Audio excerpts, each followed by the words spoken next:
আধা পাকা আম, এটা দিয়ে ভর্তা বানাবো এখন।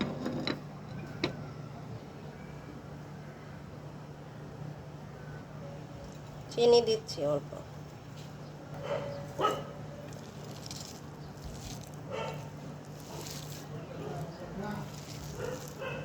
এই ভর্তাটা অনেক ভালো লাগে খেতে।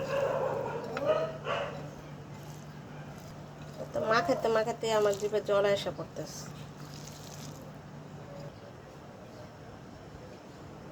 সরিষার তেল।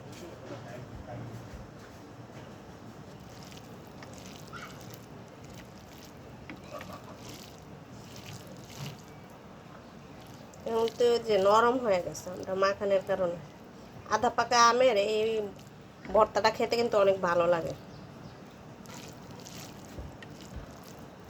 একটু খেয়ে দেখি।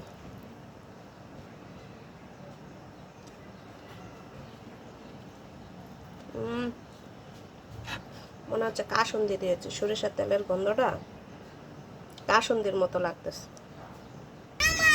না, মরিচ শুকনা মরিচ দিছি অল্প একটু, আর এই মরিচ দিছি। খেয়ে দেখো, আমি কিন্তু হাত দিয়ে খেতে বড় মজা লাগে।